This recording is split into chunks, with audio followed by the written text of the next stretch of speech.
Good morning, everyone. Welcome back to another episode of AKP Sports Talk. As always, I'm Ari here with Korea. Another day. We both had a one-on-one day yesterday. So we'll get into the recap. Korea, what was your takeaways from your win and your one loss from yesterday?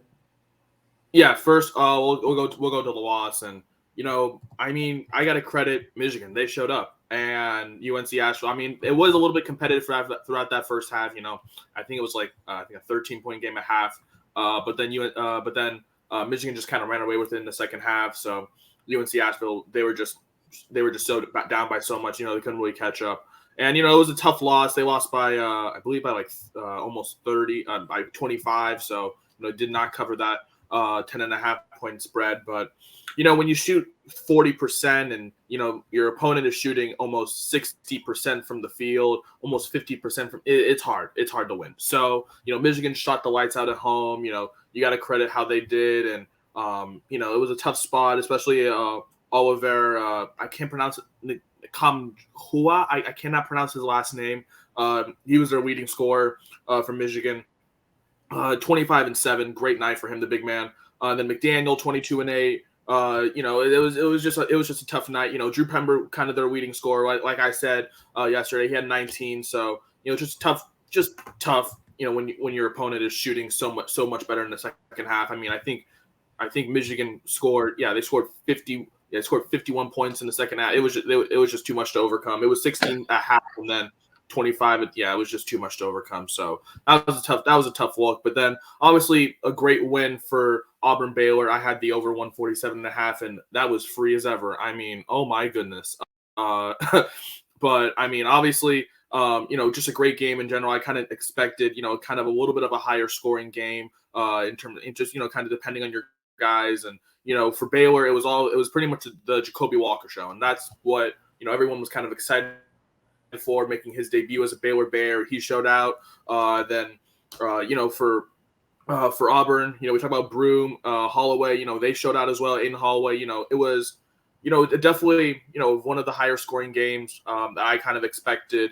So especially from, as we always like to say, two better defensive teams. And just kind of getting their feet under each other. So, but yeah, that was a great win to see that over. Honestly, that was a great game as well. All right, I know that was a tough beat for you, especially seeing that late run. I know you'll get into it a little bit, but one-on-one day, one was a tough beat because Michigan actually showed up, and the other one was a little sweaty at first, but then that second half came, and just very high scoring, especially from Baylor scoring 54 in that second half. So yeah, I'll take it. One-on-one day for me. Ari, I know obviously that Auburn money line was a tough one, but I'll let you get into your best bet recap from yesterday. How'd you do? Yeah, I mean, I'll just get right into the Auburn. I mean, I talked about continuity and the returning players and everything, and that's what we saw in the first half when Auburn was up by 9 points and they looked like the better team. And, they controlled pretty much the first, 35, 36 minutes of the game. But obviously the last 4 minutes are all that matters in the end. And I think Baylor went on like a 9-0 or 11-0 run, in the last few minutes before Auburn finally scored. But yeah, like you said, Baylor scored 54 points in the second half. So, I thought it might take him a game or two at least to get, a little bit more, I guess, together as a team with, basically 3-4 new players that are key contributors. But obviously credit to Baylor for their run in the second half. And, it was tied with like a few minutes to go. And then Baylor stole the inbounds pass and had a dunk and one. And that felt like the game at that point, with them having all the momentum at that point. So that was tough for Auburn. But then Iowa ran away with this game early. They scored 50-plus points in both halves. They won 110-68 over North Dakota. Like we said, a lot of these big favorites are big favorites for a reason in these early games that, they're going to cover them more times than not. Iowa, historically at home, like we talked about as well yesterday, is a lot better shooting and scoring as well. And that was pretty much the case all game yesterday. Yeah, obviously that game was all Iowa pretty much from the get-go. It was pretty comfortable win for you, obviously. The Hawkeyes, as we mentioned, play a lot better at home. They perform a lot better at home. They played really well yesterday. And then, scoring 110 points. That's gonna that's gonna work every time for you. Shooting 50% from the field, and obviously North Dakota couldn't even hit a three yesterday, so that pretty much made that second half sweat freeze. But obviously, you mentioned Auburn money line. That was a tough one. You mentioned obviously the first half it was looking really good. That defense for Auburn was really locking them down and playing how they usually play. That Auburn style of defense that Bruce Pearl leads. But, then Scott Drew, and his second half comeback, came true and through. And, you mentioned Baylor kind of went on that 11-0 run to kind of near end the game to kind of, not ice it, but, kind of make it, a little bit more of a harder challenge for Auburn to, climb back to get that lead. And, it was looking like Auburn all the way. And then, they went to their guys, the guys who can score. And, that's how Baylor kind of went in this game. So that's why I was, kind of shying away from either side because, I kind of figured like some kind of stuff like this was going to happen, whether, like a late storm comeback or something. So I just didn't like either side. But, that's a tough loss, especially on a good look for an Auburn team who did return so much of their last year's guys. And, compared to a Baylor team that, brought in a lot of transfers and new guys to their program. So, but like I guess 2-2 day, it's not a sweep, but, we'll take it. We'll break even on that Tuesday. But now we're going to get into our best bets for today. Once again, I will have that Champions League parlay posted. I'm actually going to post that in a little bit today. That's going to be on our Twitter. But I'm going to get into my best bets today, and we're sticking with college basketball until we get some more sports that I know preferably. But we're going to go to FAU here.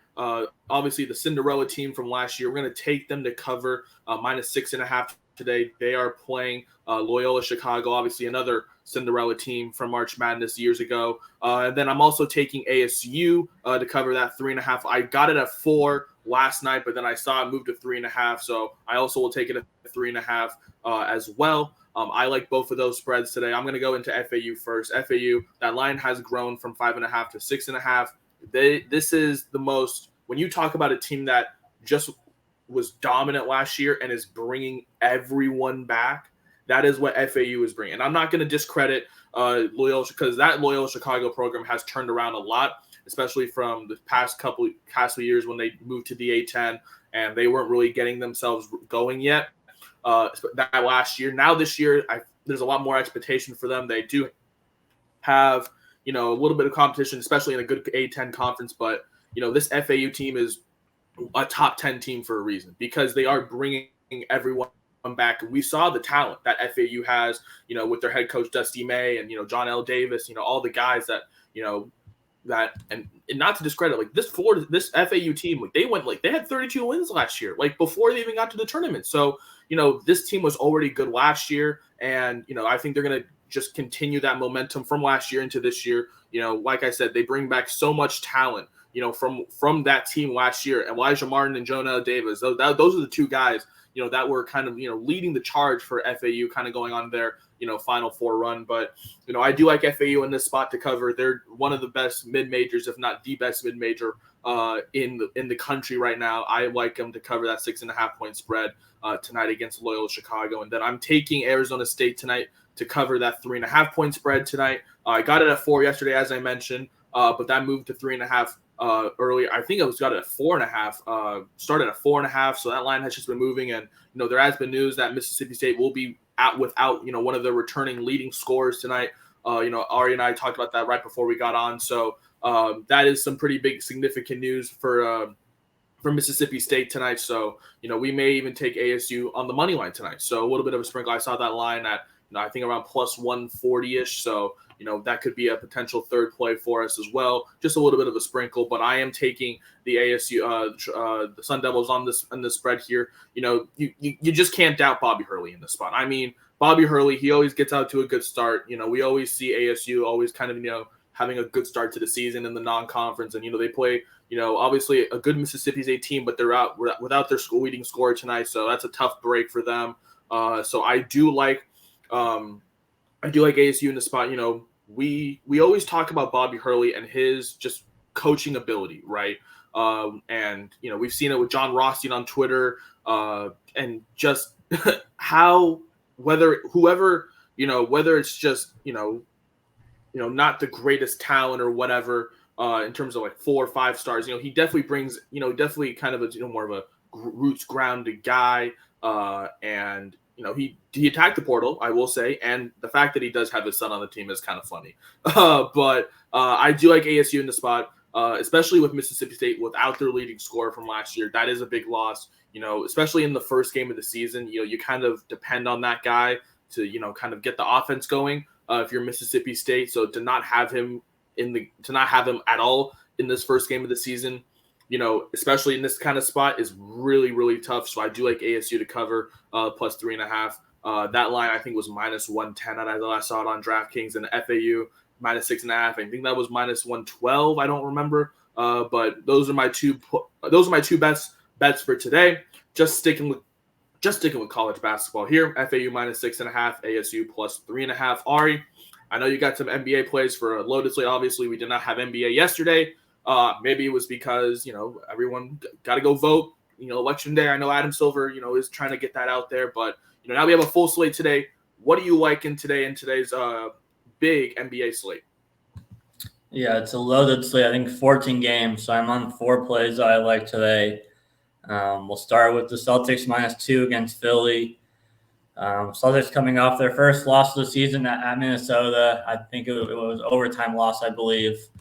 Celtics have recently mostly dominated the series with Philly, and recently, I mean, they won 3-1 in the regular season last year, and then they won in 7 in the playoffs last year, but they kind of blew them out in Game 7.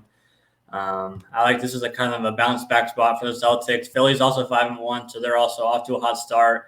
And B dropped 48 points, and it came on Harden's debut with the Clippers, which I thought was a little bit interesting. I don't know if that had anything to do with that, but it was also against the Wizards, so take that how you want. But I like the Celtics to cover 2 here in this first game.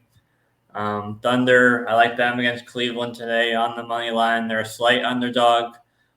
We saw the Thunder beat Cleveland earlier this season in Cleveland. It was a late comeback. I think they had. They went on a big run late in the last few minutes to pull through. And this Cleveland team, I mean, they got Garland back recently, but overall it's kind of mostly been Mitchell and then everybody else for this team so far. The Thunder should be fully healthy with Shea and Chet. I think Dort is questionable, so he might be out. But otherwise, Shea and Chet should be available. Jalen Williams. I just like the Thunder overall better than Cleveland.